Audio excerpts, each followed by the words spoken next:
ഇറാനും ഇസ്രായേലിനും ഇടയിൽ നടക്കുന്ന ഈ എസ്കലേഷൻസിന്റെ മധ്യേ അടുത്തിടെ ഒരു പ്രധാനപ്പെട്ട സംഭവം ഉണ്ടായി. ഇതൊരു വലിയ പ്രശ്നം തന്നെ ഇപ്പോൾ സൃഷ്ടിച്ചിട്ടുണ്ട്.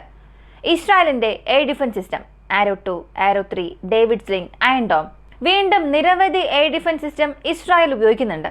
ഇതിന്റെ സോഫ്റ്റ്വെയർസിനെ എല്ലാം ഞങ്ങൾ ഹാക്ക് ചെയ്തത് മാത്രമല്ല, ഇലക്ട്രോണിക് കൗണ്ടർ മെഷേഴ്സ് ഡിപ്ലോയ് ചെയ്യുന്നതിലൂടെ ഇസ്രായേലിന്റെ വ്യോമ പ്രതിരോധ സംവിധാനം സ്വന്തം മിസൈൽസ് ഉപയോഗിച്ച് സ്വയമേ ആക്രമിക്കുന്ന രീതിയിൽ ഞങ്ങൾ അവയുടെ സെക്യൂരിറ്റിയെ ബ്രീച്ച് ചെയ്തു എന്നുള്ളൊരു സ്റ്റേറ്റ്മെന്റ് IRGC പുറത്തുവിട്ടു. ഇതിന് അനുകൂലമായി ചില ഫൂട്ടേജസും ലഭിച്ചിട്ടുണ്ട്. അങ്ങനെയാണെങ്കിൽ സർഫസ് ടു എയർ മിസൈലിനെ ഇലക്ട്രോണിക് കൗണ്ടർ മെഷർ ഉപയോഗിച്ച് സ്പൂഫ് ചെയ്യാൻ സാധിക്കും. ടാർഗറ്റിൽ നിന്നും അത് മാറി മറ്റെവിടെയെങ്കിലും പതിക്കുന്നത് പോലെ ചെയ്യാൻ സാധിക്കും.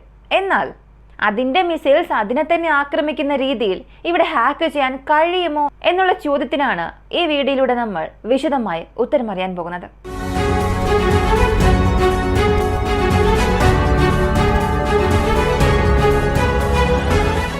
Surface to air missile system പൊതുവെ ആകാശത്തിൽ നിന്ന് വരുന്ന ഏതൊരു ശത്രുവിന്റെ ലക്ഷ്യങ്ങളെയും ന്യൂട്രലൈസ് ചെയ്യാനായി ഇപ്പോൾ ഉപയോഗിക്കുന്നതാണ് ഈ സർഫസ് ടു എയർ മിസൈൽ. ഇതിൽ തന്നെ നിരവധി വേരിയന്റ് ഉണ്ട്. ഇപ്പോൾ medium range surface to air missile എടുക്കുകയാണെങ്കിൽ 150 മുതൽ 200 കിലോമീറ്റർ, അല്ലെങ്കിൽ എക്സ്ട്രാ ഒരു 50 കൂടെ ആഡ് ചെയ്യാം. 250 കിലോമീറ്റർ അകലെ നിന്ന് വരുന്ന ടാർഗറ്റിനെ പോലും ന്യൂട്രലൈസ് ചെയ്യുന്നതിന് ഈ medium range surface to air missile ഉപയോഗിക്കാം. 150 കിലോമീറ്ററിനുള്ളിൽ, അതായത് 90 മുതൽ 150 കിലോമീറ്റർ ആണെങ്കിൽ ഷോർട്ട് റേഞ്ച് എന്നാണ് പറയുന്നത്.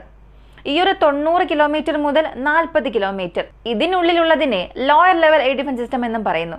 ഇതിനും താഴെയുള്ളതിനെ പോയിന്റ് ഡിഫൻസ് സിസ്റ്റം എന്നാണ് പറയുന്നത്.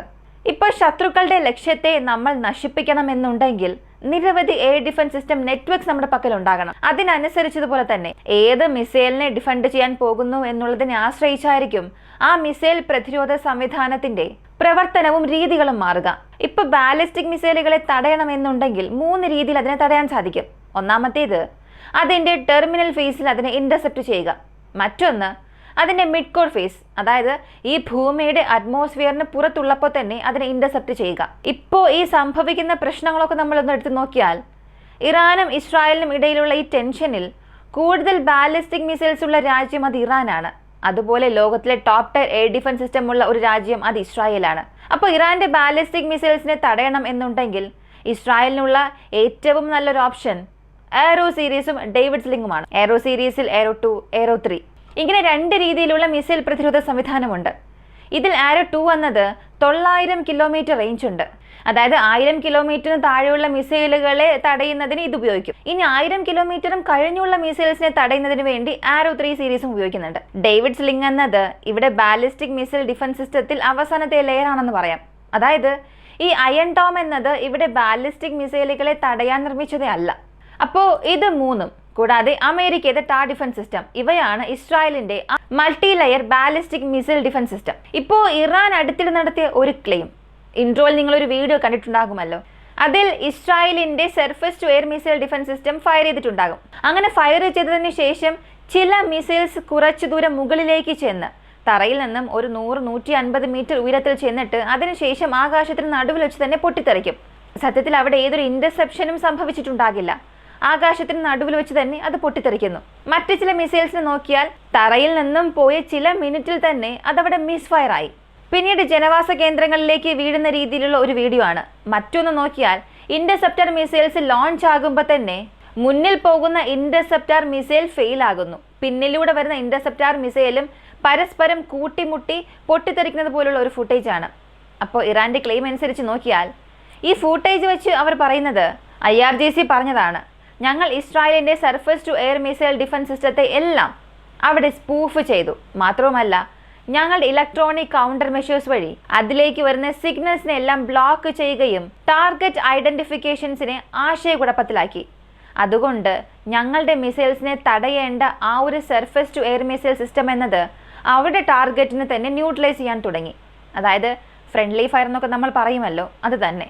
അതുപോലെ ഞങ്ങൾ അവരുടെ സിഗ്നൽസിനെ ബ്ലോക്ക് ചെയ്തതുകൊണ്ടും ജാം ചെയ്തതുകൊണ്ടും അവരുടെ ഡിഫൻസ് സിസ്റ്റത്തെ ഇസ്രായേലിന്റെ നെറ്റ്വർക്ക്സ് തന്നെ നശിപ്പിക്കാൻ തുടങ്ങി എന്നൊരു ക്ലെയിം നടത്തി. എന്നാൽ യഥാർത്ഥത്തിൽ ഇത്രത്തോളമൊക്കെ ഈ surface to air missile defence സിസ്റ്റത്തെ സ്പൂഫ് ചെയ്യാൻ കഴിയുമോ എന്നൊക്കെ ചോദിച്ചാൽ ആദ്യം അതിന്റെ ടെക്നിക്കൽ സൈഡ് നമ്മൾ മനസ്സിലാക്കണം. ഇതിന്റെ ഉത്തരം ഞാൻ അവസാനം പറയാം.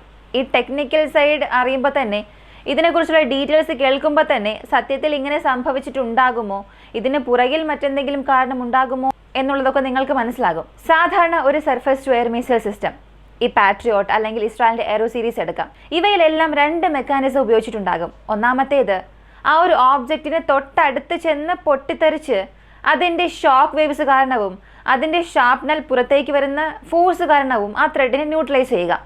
മറ്റൊന്ന് ഹിറ്റ് ടു കിൽ അല്ലെങ്കിൽ കിൽ വെഹിക്കിൾ എന്ന് പറയും. നേരിട്ട് ഒന്നോടൊന്ന് കൂട്ടിമുട്ടി പൊട്ടിത്തെറിച്ച് നശിപ്പിക്കുക. പൊതുവിൽ ഇന്റർസെപ്റ്റർ മിസൈൽസ് എന്നത് ഈ 2 മെക്കാനിസം വഴിയാണ് പ്രവർത്തിക്കുന്നത്. അങ്ങനെ നോക്കുകയാണെങ്കിൽ ഇസ്രായേലിന്റെ പക്കലുള്ള ഈ ആരോ സീരീസ് അല്ലെങ്കിൽ മറ്റേതെങ്കിലും ഒരു ഡിഫൻസ് സിസ്റ്റം, ഇവയെല്ലാം നോർമലി ലോഞ്ച് ചെയ്യുമ്പോൾ അതിനു വേണ്ടി പ്രീ ഡിറ്റർമൈൻഡ് ടാർഗറ്റ് ഒന്നും തന്നെ ഉണ്ടാവുകയില്ല. അതായത് അകത്തൊരു ടാർഗറ്റ് വരുന്നത് ഇസ്രായേലിന്റെ റഡാർ നെറ്റ്വർക്ക്സ് എല്ലാം കണ്ടെത്തും. എന്നാൽ ഇറാന്റെ ഹൈപ്പർസോണിക് മിസൈൽ, ഇറാന്റെ ബാലിസ്റ്റിക് മിസൈൽസ്, ഇവ ഇസ്രായേലിനെ റീച്ച് ചെയ്യുന്നതിനെടുക്കുന്ന ഒരു ടൈം ഗ്യാപ്പ് ഉണ്ട്. അതായത് സാധാരണ ഇറാന്റെ ഒരു ബാലിസ്റ്റിക് മിസൈൽ 18 മുതൽ 20 മിനിറ്റ് എടുക്കും ഇസ്രായേൽ എത്താൻ ഏകദേശം ഇത്രയും സമയം എടുക്കുമെന്നുണ്ടെങ്കിൽ അതിൻ്റെ 1/3 മടങ്ങ് സമയം മാത്രമേ ഇറാന്റെ ഹൈപ്പർസോണിക് മിസൈൽസ് എടുക്കുകയുള്ളൂ. അതായത് ബാലിസ്റ്റിക് മിസൈൽസിന് 20 മിനിറ്റ് എടുക്കുമെന്നുണ്ടെങ്കിൽ വെറും 7 മിനിറ്റിൽ തന്നെ ഹൈപ്പർസോണിക് മിസൈൽസിനെ കൊണ്ട് ഇസ്രായേലിന് റീച്ച് ചെയ്യാൻ സാധിക്കും, ആക്രമിക്കാൻ കഴിയും. അങ്ങനെ നോക്കിയാൽ അവിടെ ഈ ലോഞ്ച് ഡിറ്റക്ട് ചെയ്യുമ്പോൾ തന്നെ അതിൻ്റെ പ്രിപ്പറേഷൻസോടുകൂടി ഇസ്രായേൽ ഇവിടെ തയ്യാറായിട്ടുണ്ടാകണം. കാരണം ഓരോ ഡിഫൻസ് സിസ്റ്റത്തിൻ്റെയും റീലോഡ് ഫംഗ്ഷൻ ഈ മിസൈലുകളെ വീണ്ടും അതിലോട്ട് ലോഡ് ചെയ്ത് ഓപ്പറേഷനിലേക്ക് കൊണ്ടുവരിക, അതിനെടുക്കുന്ന സമയം എന്നത് 30 മിനിറ്റ് ആണ്. അപ്പോൾ ആ മിസൈൽ റീച്ച് ആകുന്നത്, മിസൈൽ അതിൻ്റെ ടെർമിനൽ ഫേസിൽ എൻ്റർ ആകുന്നതിന് മുൻപ് 6-7 മിനിറ്റിന് മുൻപെങ്കിലും ഇസ്രായേൽ അവിടെ ഡിഫൻസ് മിസൈൽസിനെ എല്ലാം ഫയർ ചെയ്തിട്ടുണ്ടാകണം. അങ്ങനെ ഫയർ ചെയ്യുമ്പോൾ ഏതൊരു ടാർഗറ്റും ആ ഇന്റർസെപ്റ്റർ മിസൈൽസ് നൽകുകയില്ല. അതായത് അയൺ ഡോമിന് ടാർഗറ്റ് മുൻകൂട്ടി തന്നെ നൽകും. കാരണം അത് ലോഞ്ച് ചെയ്യുന്നതിൻ്റെ ചില മീറ്ററുകൾക്കപ്പുറമായിരിക്കും ടാർഗറ്റ് ഉണ്ടാവുക. എന്നാൽ ഈ ആരോ സീരീസിലുള്ള ഇന്റർസെപ്റ്റർ മിസൈൽസിന് അതിൻ്റെ ടാർഗറ്റ് എന്നത് ഭൂമിയുടെ അന്തരീക്ഷത്തിന് മുകളിലായിരിക്കും. അപ്പോൾ ഈ സമയപരിധിക്കുള്ളിൽ ഈ മിസൈൽസിന് യാതൊരു ടാർഗറ്റ് കോർഡിനേറ്റ്സും നൽകുകയില്ല. അതിൻ്റെ കമാൻഡ് യൂണിറ്റിൽ നിന്നും ലോഞ്ച് ചെയ്യണം എന്നുള്ളൊരു ഓപ്ഷൻ മാത്രമേ പോവുകയുള്ളൂ. ആ മിസൈൽ ലോഞ്ച് ചെയ്യണം എന്ന കമാൻഡ് വന്നതും മിസൈൽ ലോഞ്ച് ആവുകയും ഇനേർഷ്യൽ നാവിഗേഷൻ സിസ്റ്റം ഉപയോഗിക്കുകയും ചെയ്യും. അതിലുപയോഗിച്ചിട്ടുള്ള ഇനേർഷ്യൽ നാവിഗേഷൻ സിസ്റ്റം എന്നത് ഇപ്പോഴുള്ള ഹൈടെക് സിസ്റ്റമാണ്. ഈ ഇനേർഷ്യൽ നാവിഗേഷൻ സിസ്റ്റം ഉപയോഗിച്ച് ഇത് മുൻകൂട്ടി തന്നെ ബഹിരാകാശത്തൊരു പാത തീരുമാനിച്ച് വെച്ചിട്ടുണ്ടാകും. അതായത് അവിടെ നിന്നും ഇറാൻ്റെ ഒരു ബാലിസ്റ്റിക് മിസൈൽ തിരിച്ചിട്ടുണ്ടെങ്കിൽ അത് അവിടെ നിന്നും ഈ ഒരു പോയിന്റ് നോക്കിയായിരിക്കും വരിക. അപ്പോൾ ഈ ഒരു പോയിന്റിൽ നമ്മൾ ഇന്റർസെപ്ഷൻ പോയിന്റ് ഫിക്സ് ചെയ്യണം. അവിടെ നിന്ന് 5-6 കിലോമീറ്റർ ദൂരത്തിൽ വെച്ച് നമ്മൾ ഇന്റർസെപ്ഷൻ പൂർത്തിയാക്കണം എന്നുള്ളതായിരിക്കും ഈ എയർ ഡിഫൻസ് സിസ്റ്റത്തിന്റെ ഒരു കണക്ക്. അപ്പോൾ ഇന്റർസെപ്ഷൻ പോയിന്റ് ഫിക്സ് ചെയ്യുന്നതിന് മുൻപ് ഈ 6 കിലോമീറ്റർ ദൂരമുണ്ടല്ലോ, ഈ ദൂരം നോക്കി സ്വയം ആ ഒരു മിസൈലുകൾ അയക്കും. അങ്ങനെ അയക്കുന്ന ഈ ഒരു മിസൈലുകളിൽ 3 തരത്തിലുള്ള ഗൈഡൻസ് സിസ്റ്റം ഉപയോഗിച്ചിട്ടുണ്ടാകും. ഒന്നാമത്തേത് ഇനേർഷ്യൽ നാവിഗേഷൻ സിസ്റ്റം. ഇത് നമ്മൾ ഈ ലിസ്റ്റിൽ എടുക്കേണ്ട ആവശ്യമില്ല, കാരണം ഇത് പ്രീ പ്ലാൻഡ് ട്രജക്ടറി ഫോളോ ചെയ്യുന്നതിന് വേണ്ടിയാണ് ഉപയോഗിച്ചിരിക്കുന്നത്. മറ്റ് 2 എണ്ണം, ഒന്നാമത്തേത് സെമി റഡാർ ഹോമിംഗ്, അതായത് ഗ്രൗണ്ട് ബേസ്ഡ് റഡാർസിൽ നിന്നും വരുന്ന ഇൻപുട്ട് ഉപയോഗിച്ച് ഈ മിസൈൽ അതിന്റെ ടാർഗറ്റിനെ നോക്കി പോകും. മറ്റൊന്ന് അതിൽ തന്നെ RF seeker, active radar homing ഉപയോഗിക്കും. ഇത് ശത്രുക്കളുടെ ലക്ഷ്യത്തെ നോക്കി തന്റെ റഡാർ തരംഗങ്ങളെ അയക്കും. അതിൽ നിന്നും പ്രതിഫലിക്കുന്ന തരംഗങ്ങൾ വഴിയാണ് ഇവ പ്രവർത്തിക്കുന്നത്. ഇത് രണ്ടാമത്തേത്. മൂന്നാമതായി ഉള്ളത് ഇൻഫ്രാറെഡ് ലേസർ ഹോമിംഗ്. ആ മിസൈൽ അകത്തേക്ക് വരുന്നു എന്നുള്ളത് മനസ്സിലായതിനു ശേഷം അതിൽ നിന്നും ലഭിക്കുന്ന ഹീറ്റ് സിഗ്നേച്ചേഴ്സ് ഉപയോഗിച്ച് ആ മിസൈലിനെ ലോക്ക് ഓൺ ചെയ്ത് അതിൽ ചെന്ന് ആക്രമിക്കുക. അപ്പോൾ താഴെ നിന്നും ഈ മിസൈൽ ലോഞ്ച് ചെയ്യുകയാണെങ്കിൽ അതിനുശേഷം ഒരു പോയിന്റിൽ അത് എത്തുന്നത് വരെയും ഇവിടെ ആരെക്കൊണ്ടും അതിനെ ഇന്റർസെപ്റ്റ് ചെയ്യാൻ സാധിക്കില്ല. അതായത് ഇലക്ട്രോണിക് കൗണ്ടർ മെഷേഴ്സ് ഉപയോഗിച്ച് അത്രത്തോളം എളുപ്പത്തിൽ ഇതിൻ്റെ ഗൈഡൻസ് സിസ്റ്റത്തെ ആശയക്കുഴപ്പത്തിലാക്കാൻ സാധിക്കില്ല. കാരണം INS എന്നത് ഏതൊരു റിലയബിൾ നെറ്റ്വർക്കിൽ നിന്നും, താഴെയുള്ള ഏതൊരു റഡാർ നെറ്റ്വർക്കിൽ നിന്നും അല്ലെങ്കിൽ സാറ്റലൈറ്റ് കമ്മ്യൂണിക്കേഷൻ വഴിയോ ഇത് പ്രവർത്തിക്കുന്നില്ല.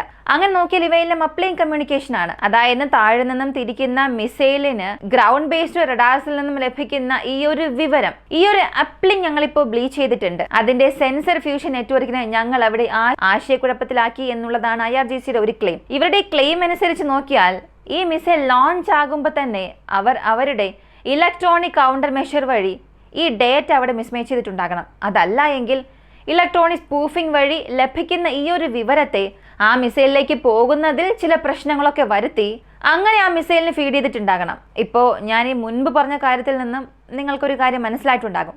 ഒരു പ്രത്യേക പോയിന്റ് വരെയും, അതായത് ആരോ സീരീസിലുള്ള ഈ മിസൈൽസ് ഒരു പ്രത്യേക പോയിന്റിൽ റീച്ച് ആകുന്നത് വരെയും അതിന് ഗ്രൗണ്ട് ബേസ്ഡ് റഡാർസിൽ നിന്നും ഏതൊരു കമ്മ്യൂണിക്കേഷനും അവിടെ ആവശ്യമില്ലാത്തൊരു കാര്യമാണ്. അങ്ങനെയുള്ളപ്പോൾ ഇറാനെ കൊണ്ട് മാത്രമല്ല, ഇവിടെ മറ്റേത് രാജ്യം ശ്രമിച്ചാൽ പോലും ഈ ഇനേർഷ്യൽ നാവിഗേഷൻ സിസ്റ്റം ഉപയോഗിക്കുമ്പോൾ അത് അത്രത്തോളം എളുപ്പത്തിൽ ആരെക്കൊണ്ടും ഈ ഇലക്ട്രോണിക് കൗണ്ടർ മെഷർ വഴി വെടിവീഴ്ച വീഴ്ത്താൻ സാധിക്കില്ല. എന്നാൽ ഇവിടെ മറ്റൊരു പോസിബിൾ വേ ഉണ്ട്. അത് ഇറാൻ ചെയ്തോ ഇല്ലയോ എന്നൊന്നും അറിയില്ല. റഷ്യയുടെ പക്കൽ ക്രഷുക എന്ന ഒരു സിസ്റ്റം ഉണ്ട്. ഇതുപോലെ അമേരിക്കയുടെ പക്കൽ പ്ലോറർ എന്ന ഒരു ഇലക്ട്രോണിക് വാർഫെയർ സിസ്റ്റം ഉണ്ട്. ഇത് ഗൾഫ് വാറിലൊക്കെ ഉപയോഗിച്ചിട്ടുണ്ട്. ഇത് ചെയ്യുന്നത് ഇതിന്റെ ടെർമിനൽ ഫേസിലേക്ക് അകത്തേക്ക് വരുന്ന ഈ ഇന്റർസെപ്റ്റാർ മിസൈൽസ് ശത്രുക്കളുടെ ഈ ലക്ഷ്യത്തെ നോക്കി പോകുമ്പോൾ അവസാന ഘട്ടത്തിൽ അതിന്റെ ഓൺ ബോർഡ് CKS ആക്ടിവേറ്റ് ചെയ്യും. അങ്ങനെ ഒരു സമയത്ത് ഈ മിസൈലുമായി ചേർത്ത് ഡീകോയ്സ് അയക്കും. ഇപ്പോൾ റഷ്യയുടെ ഇസ്കാന്ദർ മിസൈൽസിൽ പോലും ഇൻബിൽറ്റ് ഡീകോയ്സ് വെച്ച് അയക്കുന്നു എന്നൊക്കെ പറഞ്ഞല്ലോ. ഈ ഡീകോയ്സ് ഇവിടെ ചെയ്യുന്നത് അകത്തേക്ക് വരുന്ന ആ ഒരു മിസൈൽ അത് കമ്മ്യൂണിക്കേറ്റ് ചെയ്യുന്ന മീഡിയവുമായുള്ള സിഗ്നൽസിനെ റെപ്ലിക്കേറ്റ് ചെയ്യും. അതായത് ഈ ഗ്രൗണ്ട് ബേസ്ഡ് റഡാർസിൽ നിന്നും വരുന്ന സിഗ്നൽസ് അതേപടി ഇത് മിമിക് ചെയ്യും. ഇതിലൂടെ നിങ്ങളുടെ ടാർഗറ്റ് ഇതല്ല, നിങ്ങളുടെ ടാർഗറ്റ് മറ്റൊരു ദിശയിലുണ്ട് എന്ന രീതിയിൽ അതിനെ ആശയക്കുഴപ്പത്തിലാക്കും. ഇവിടെ ഇറാൻ ഇങ്ങനെ എന്തെങ്കിലും ഒരു സിസ്റ്റം ഉപയോഗിച്ചോ, നെറ്റ്വർക്ക് ഉപയോഗിച്ചോ, അല്ലെങ്കിൽ അത്രത്തോളം ക്യാപ്പബിളായ ഒരു സിസ്റ്റം അവരുടെ പക്കൽ ഉണ്ടെങ്കിൽ ഈ ഒരു സംഭവം അവർക്ക് ചെയ്യാൻ സാധ്യത കൂടുതലാണ്. എന്നാൽ ഈ ഒരു വീഡിയോ ഫുട്ടേജ് കാണുമ്പോൾ അത്രത്തോളം ഹൈ ആൾട്ടിറ്റ്യൂഡിലല്ല. അവസാന ഘട്ടത്തിൽ ആ മിസൈൽ എത്തുമ്പോൾ അത് പൊട്ടിത്തെറിക്കുന്നത് പോലെ തോന്നുന്നില്ല. തറയിൽ നിന്നും ഒരു 100-150 മീറ്റർ മാത്രം, കൂടിപ്പോയാൽ ഒരു 500 മീറ്റർ ഉയരത്തിൽ നിൽക്കുമ്പോഴാണ് ഈ എക്സ്പ്ലോഷൻസ് സംഭവിച്ചിട്ടുള്ളത്. ആ മിസൈൽ താഴേക്ക് ഡൈവേർട്ട് ആയിട്ടുണ്ട്. അപ്പോൾ ഇറാന്റെ ക്ലെയിം ഇവിടെ കള്ളമാകാനുള്ള സാധ്യത കൂടുതലാണ്. ഇതിന് പകരം ഇസ്രായേലിന്റെ ഈ ഒരു മിസൈൽസ് മിസ്ഫയർ ആകാനുള്ള സാധ്യതയാണ് കൂടുതൽ. കാരണം IRGC നൽകിയിട്ടുള്ള എല്ലാ ഫൂട്ടേജസും ഈ ചിത്രങ്ങളും ഇതെല്ലാം ഒരു പെർട്ടിക്കുലർ ലൊക്കേഷനിലാണ്. ആ പെർട്ടിക്കുലർ ലോഞ്ചറിൽ നിന്നും പോയതുപോലെയാണ് തോന്നുന്നത്. ഇപ്പോൾ ഒരുപോലുള്ള ഇൻസിഡൻസ് മൾട്ടിപ്പിൾ ലോഞ്ചേഴ്സിൽ നിന്ന് മൾട്ടിപ്പിൾ ലൊക്കേഷൻസിൽ സംഭവിച്ചാൽ ഇതിന് പുറകിൽ ഇവരുടെ ഓപ്പറേഷൻസ് എന്തെങ്കിലും സംഭവിച്ചിട്ടുണ്ട് എന്ന് നമുക്ക് പറയാൻ സാധിക്കും. എന്നാൽ ഇപ്പോൾ ഈ കണ്ടതെല്ലാം ഒരേ ഒരു ലോഞ്ചറിനെ ബേസ് ചെയ്ത് മാത്രമാണ് സംഭവിച്ചിരിക്കുന്നത്. അപ്പോൾ ഇവിടെ സംശയങ്ങളും അധികമാകുന്നുണ്ട്. എന്നാൽ ഇറാന്റെ പക്കൽ ഇങ്ങനൊരു ഓപ്ഷൻ ഇല്ല എന്ന് നമുക്ക് ഒരിക്കലും പറയാൻ സാധിക്കില്ല. കാരണം 2011 അമേരിക്കയുടെ സെന്റിനൽ ഡ്രോണിനെ, സ്റ്റെൽത്ത് ഡ്രോണിനെ ഇലക്ട്രോണിക് കൗണ്ടർ മെഷേഴ്സ് ഉപയോഗിച്ച് താഴെ സോഫ്റ്റ് ലാൻഡിംഗ് ചെയ്യിപ്പിച്ചിട്ടുണ്ട്. അത്രത്തോളം ക്യാപ്പബിളായ സിസ്റ്റം ഇറാന്റെ പക്കലുണ്ട്. എന്നാൽ ഇത്രത്തോളം മിസൈലുകളുമായി ചേർന്ന് ഇലക്ട്രോണിക് കൗണ്ടർ മെഷർ ചെയ്യുന്നത്ര തരത്തിലുള്ള ഒരു പ്ലാറ്റ്ഫോം അവരുടെ പക്കലുണ്ടോ എന്നറിയില്ല. അവസാനമായി പുറത്തു വന്ന വിവരം അനുസരിച്ച് നോക്കിയാൽ കോബ്ര 4 എന്ന റഷ്യയുടെ ക്രഷുക ഇലക്ട്രോണിക് വാർഫെയർ സിസ്റ്റം പോലെ ഇറാന്റെ പക്കലൊരു സിസ്റ്റം ഉണ്ട്. എന്നാൽ ഇത് ഇറാനുള്ളിൽ മാത്രമേ പ്രവർത്തിക്കൂ. ഇതിനപ്പുറം ഇസ്രായേൽ വരെയും റീച്ച് ചെയ്യുന്ന രീതിയിൽ അതിന്റെ പൊട്ടൻഷ്യൽ ഉണ്ടോ എന്നുള്ളത് ഒരു സംശയം ഉണ്ടാക്കുന്ന കാര്യമാണ്. പൊതുവെ യുദ്ധം എന്ന് പറയുമ്പോൾ എവിഡൻസ് ഇല്ലാത്ത എല്ലാ കാര്യങ്ങളും ശത്രുക്കൾക്ക് ഫേവറായി മാറും. അതുപോലെ തന്നെ ഇവിടെ എവിഡൻസ് ഇല്ലാത്ത ഈ കാര്യങ്ങളെല്ലാം ഇറാൻ അനുകൂലമായി മാറുന്നു, അതുപോലെ തന്നെ ഇസ്രായേലിനും അനുകൂലമായി മാറുന്നുണ്ട്. എന്നാൽ ഈ ഒരു സംഭവത്തിൽ ഇറാന്റെ ഇലക്ട്രോണിക് കൗണ്ടർ മെഷേഴ്സ് ഉപയോഗിച്ചിരിക്കാനുള്ള സാധ്യത വളരെ വളരെ കുറവാണ്. ഈ ഒരു വീഡിയോയെക്കുറിച്ചുള്ള നിങ്ങളുടെ അഭിപ്രായം കമന്റിൽ പറയുക. കൂടുതൽ അപ്ഡേറ്റ്സ് അറിയാനായി വോയിസ് ഓഫ് വിക്കി സബ്സ്ക്രൈബ് ചെയ്യുക. മറ്റൊരു വീഡിയോയുമായി വീണ്ടും കാണാം.